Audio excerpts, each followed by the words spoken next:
John woke up and wiggled his way slowly to the edge of his bed. He grabbed his walking crutches nearby and positioned his leg so that it wouldn't dangle or touch the ground as he held it up and lifted himself up with his walking crutches. He then prepared for the day. He was very excited for today because it was a day that he was going to meet some preachers and hear from them about their religion and also put them in their place with the things they were saying. If you're someone that likes real stories of courage, miracles, and quiet, unwavering faith, then you're in the right place because that's all I do here. I tell stories that remind us that God is still in the details of our lives. So if that's of interest to you, the next time you go grocery shopping, please pick up the like button and take them shopping with you.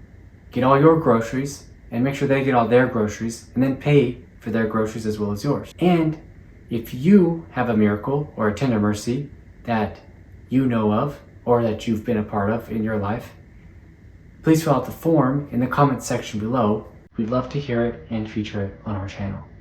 All right, let's get into today's story.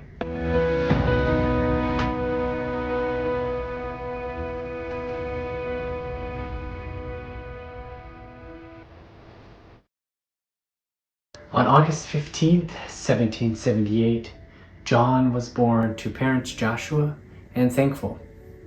And his childhood was pretty normal for the time period, much like other children born in his time period and his age. But when he started to enter into young adulthood and adulthood, things started to get really rocky. When John was 22, he married Tabitha Bentley. About a year later, shortly after their marriage, she unfortunately died in childbirth. And a little bit later, he married his second wife, Lydia Stewart. Together, they raised many kids, and they lived together for 17 years before she unfortunately died as well. Shortly after that, John married Eliza Bentwick. Now, at one point in 1808, he came home to find two of his kids screaming in pain on the ground. Looking around, he saw that nearby there was a dog, and he also saw that his kids were bleeding. They had been bitten by this dog. John went over, and before he got to the dog, he took a closer look because his senses were telling him that something was off. When he looked at the dog, he saw that its hackles were raised and it was looking mad and it had slobber drooling out of its mouth. John knew instantly that this dog was what the term referred to back then had gone mad. Knowing what that meant, John tried to retain the dog and put it into an enclosure, and as he did so, he felt something on his leg, a sharp pain, and he looked down and saw that the dog had bit him. So he quickly put the dog into the enclosure so that it couldn't bite anyone else, and then he tended to his wound, knowing that rabies would kill you if it was not taken care of. He promptly got out some sheep shears and began to get rid of the infected part of his leg. Later, he packed it with salt so that it would clean it. A little while later, John was fully healed, and he was able to procure some antibiotics and medicines for his children so that they also were healed. This is just one of the many trials that John went through in his life, and from it we can see a little bit of his character.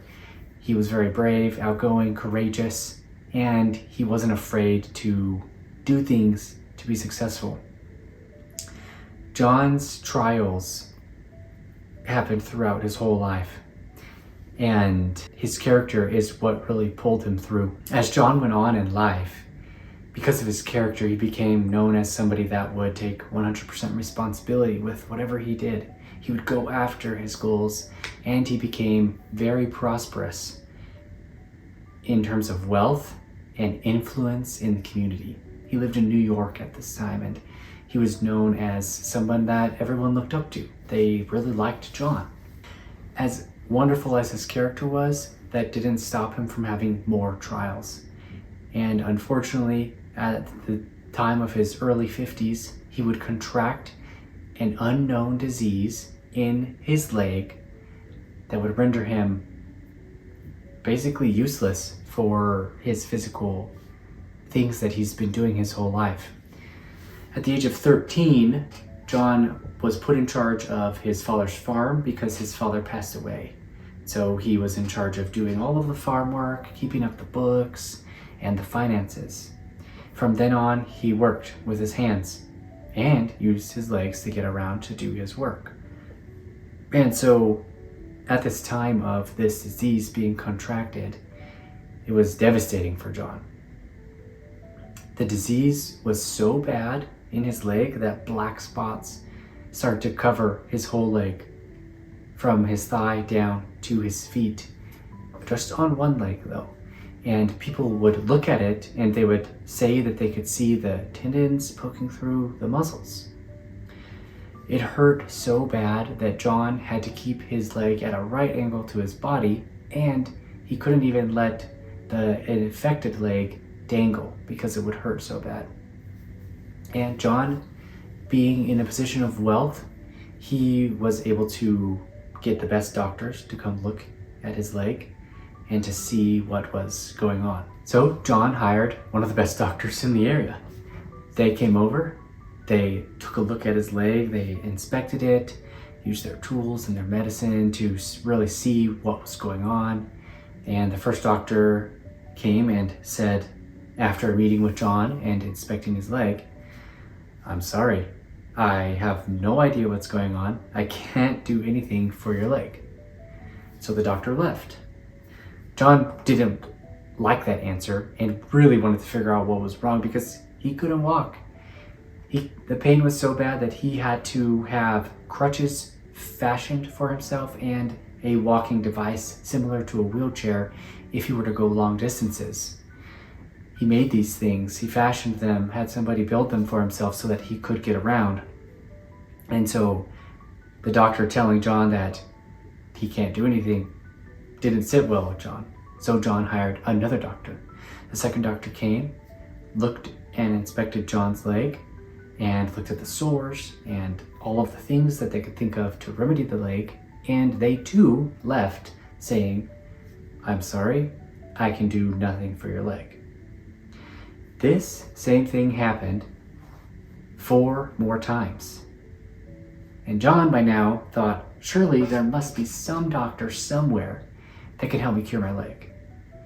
And so he paid the sum to have one of the best doctors in the nation come and look at his leg. The 7th doctor came, and one of the best doctors in the nation inspected John's leg, looked it over, and told him, "I'm sorry, this is beyond the help of medicine. I could charge you a large fee for the doctor visit, but that would do you no good." Essentially, the doctor was telling him that there's nothing that anyone can do, so you're going to die from this disease. And that's what John felt too. 7 doctors later, he resigned himself that this disease was going to be what would kill him. Because of his leg, John is not able to get up and go around and do things. He would sit a lot of time pondering in his room, thinking about the world, his life, and other people. And at this time, he developed a desire for the welfare of other human beings greater than he had before. And he would use his mind to think of things that he could do to help other people, and he would try and help as many people as he could in his afflicted state, which would mean getting on his crutches or his wheelchair, going out, helping them, serving them, maybe even giving some of them money to do whatever they needed to do. As John was sitting, resting in his bed for a period of about 6 months, he one day heard that in town some preachers were going to come and preach. Missionaries from the Church of Jesus Christ of Latter-day Saints. The missionaries that were called were to this area where John was living to preach was Jared Carter and his brother Simeon Carter. Now, unbeknownst to John, Jared Carter was a phenomenal missionary and had once taught a congregation about the truths of the restored gospel that he ended up baptizing about 70 people right there after the sermon was over. A very phenomenal missionary. And so John decided that he wanted to go to where the missionaries were preaching, and he wanted to, thinking of himself as a scholar of the scriptures and of the Bible and of the correct doctrine, he wanted to put them in their place and tell them all of the heresy that they were saying. So John put it in his mind that he's going to go to this meeting.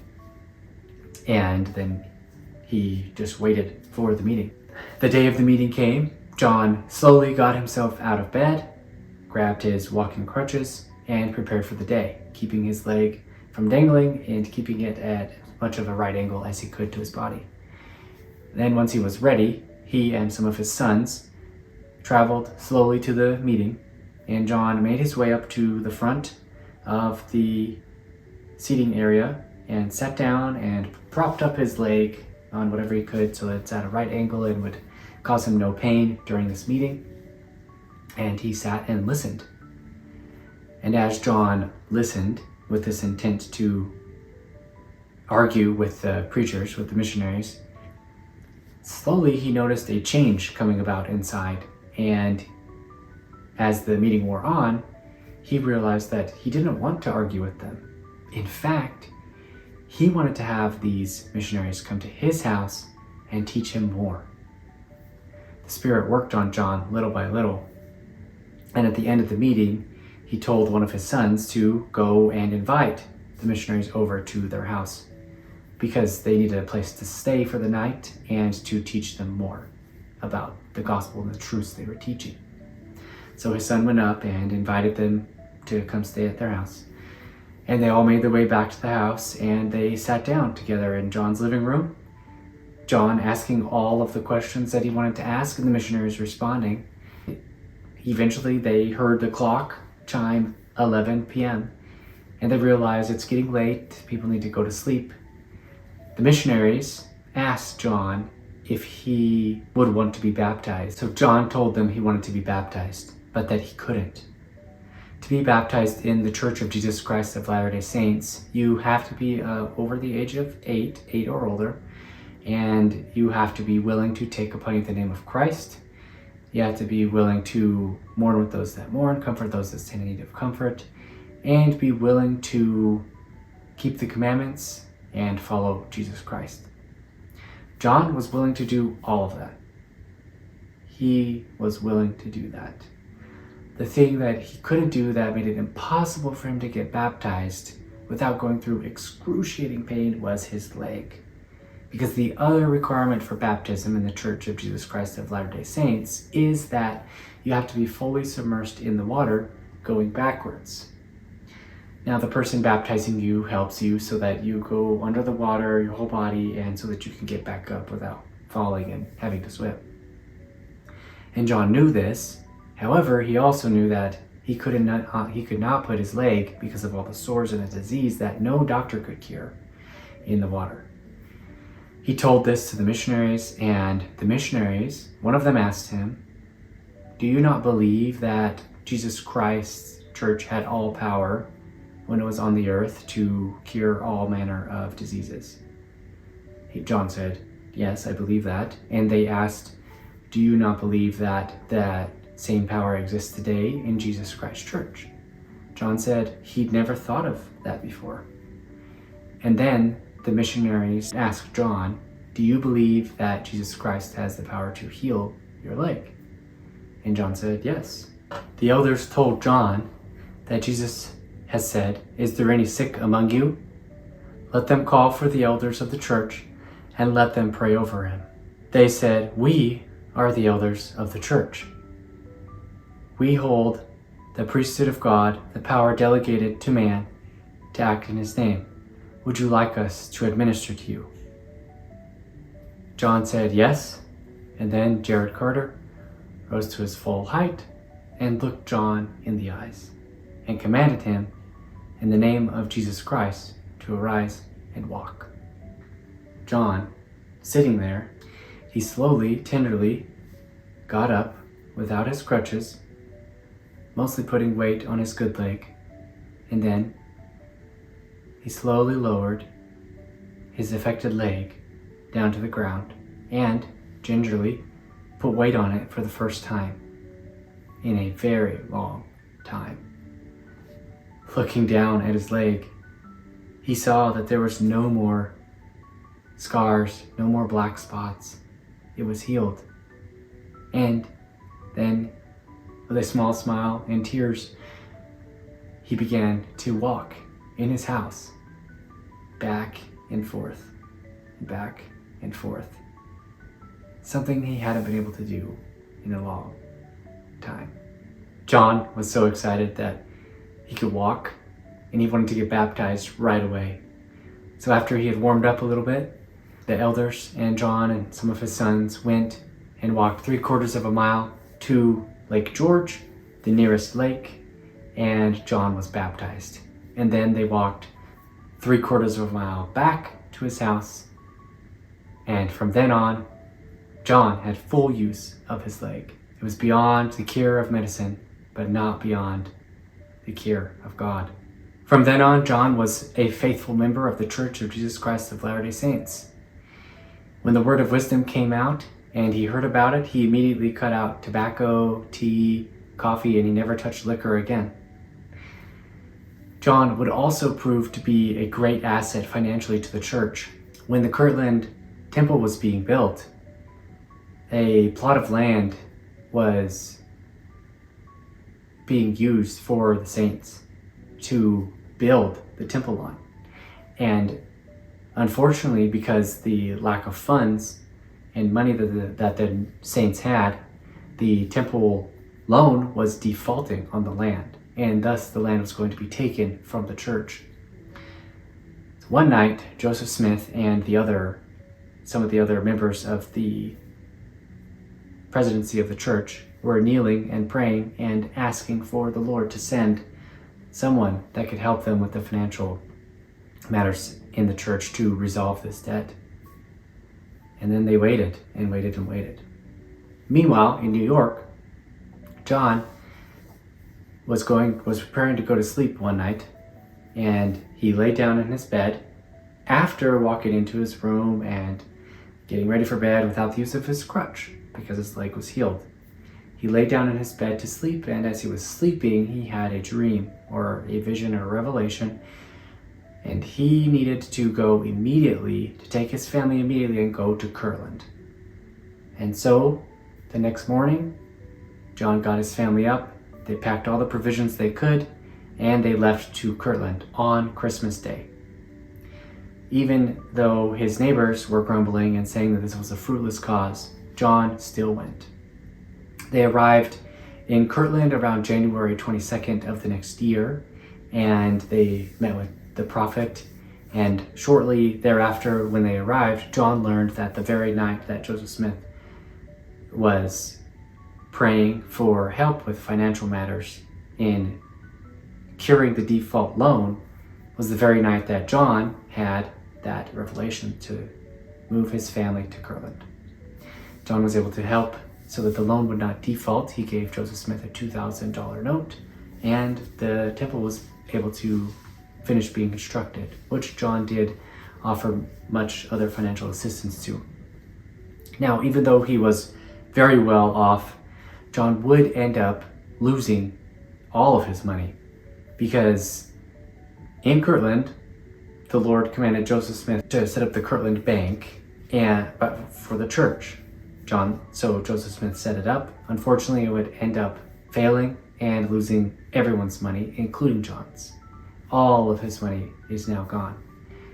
So shortly after that, the church moved to Missouri, and on the way to Missouri, they had to beg for bread at people's houses because they had no money. Fortunately, when they arrived, John and his sons were able to rebuild wealth from farming and other things that they were very good at, and they rebuilt a lot of wealth. And the time came for the saints to go to Nauvoo, Illinois. And so John and his family went, and along the way, after they got there, a lot of his livestock was stolen by mobs, so that decreased his value again. But through hard work, determination, and John's character, he rebuilt wealth again and provided much financial assistance to the church in building the Nauvoo temple. One day when John was in Nauvoo, he was called on a mission to the eastern states. So he was walking through town as he was preparing to leave, and he ran into Joseph Smith. And Joseph pulled out that old $2,000 note that John had given him when they were in Kirtland. And he wanted to give it back to John. John said, "No, you can keep it and do whatever you want with it." And Joseph Smith laid his hand heavily on John's shoulder and said, "Bless you, Father Tanner, you and your children shall never beg for bread." And that prophecy was fulfilled. John Tanner eventually, after his mission, moved his family to Salt Lake, and he was able to provide for all of his extended family as they were in much need. And never again did he have to beg for bread. Throughout his life, John Tanner was a great example of faith and courage, and faith to be healed, and faith to rebuild, and faith to trust in God and in Jesus Christ. And this story reminds me that we're never alone, and that God loves us, and that He's always aware of all of the little details in our lives. So that's going to do it, guys. Thanks for listening to today's story. And if you're like me and got something out of it, comment below in the comment section. And if you have a story that you would like to share of a miracle that you know of, or that you've been a part of, or a tender mercy even that you have been a part of, please share in the form below in the comments. Click on the link and I'll share it on this channel. And remember that the next time you go grocery shopping, please pick up the like button and take them grocery shopping with you. Get all your groceries and make sure they get their groceries too, and then pay for their groceries. All right, we'll see you next time. Thank you.